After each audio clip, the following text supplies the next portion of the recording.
Hello everyone, welcome back to the channel.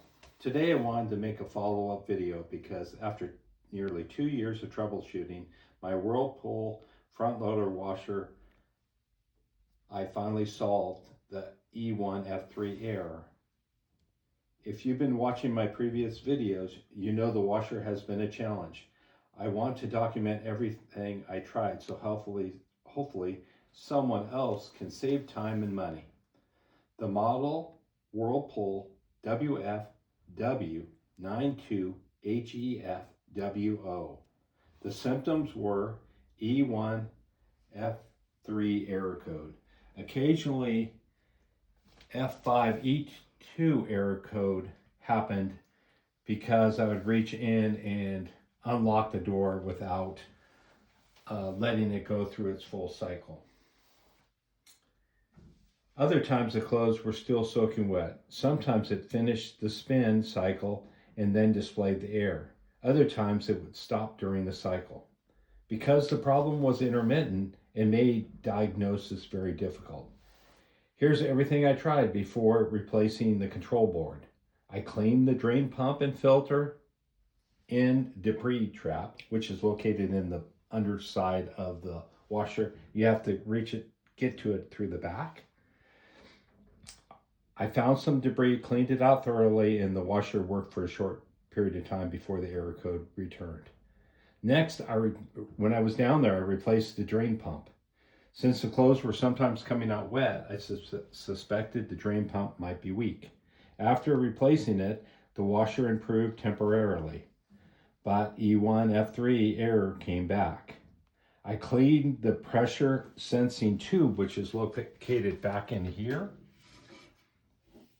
and made sure it was completely clear. Again, the washer worked for a while and the error code returned.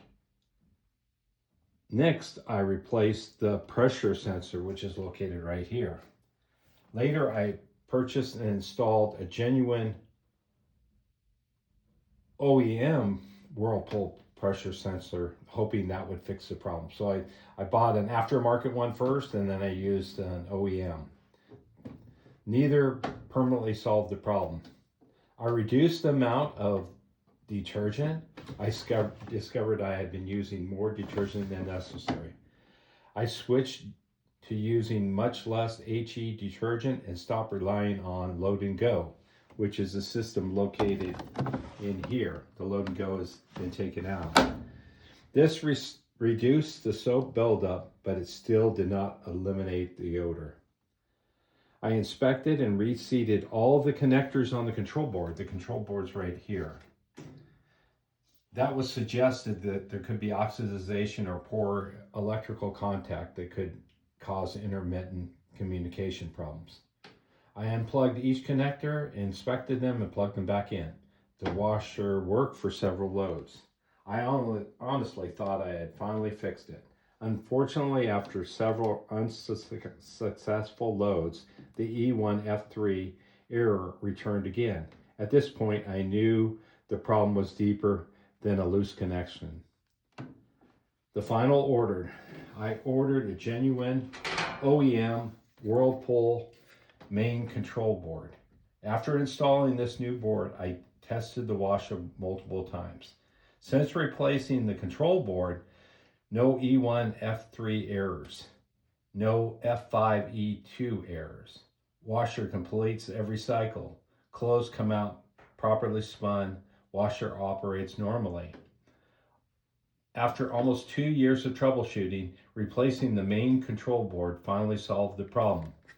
What I learned is your washer has an E1 F3 intermittent operations, wet clothes after cycle, pressure sensor already replaced, drain pump already replaced, pressure tube cleaned, connectors inspected. Don't overlook the possibility of a failing main control board. Intermittent electronic failures can be extremely difficult to diagnose because they often appear to be several different problems. My advice, start with the inexpensive repairs first. Clean the drain filter. Next, check the pressure hose. Next, inspect the pressure sensor. Next, reduce the detergent use. Next, reseat all electrical connectors in the main control board. If all those check out and the problem continues, the main control board may be the root cause. This repair took nearly 2 years of patience and troubleshooting. There were times I considered replacing the washer, but I'm glad I did not give up. Hopefully this video helps someone else save hundreds of dollars and avoid replacing parts unnecessarily.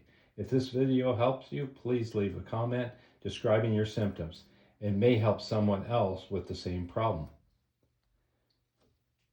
So basically, when you replace this main control board, you're gonna unplug the power, and then you're gonna pull out the connections.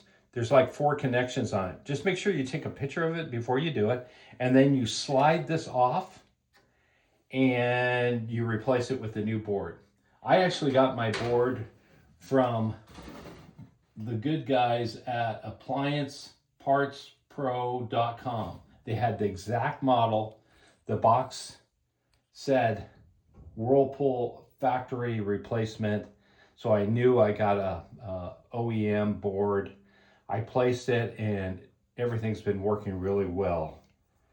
And so definitely make sure you get the OEM. Thanks for watching and good luck with your repair.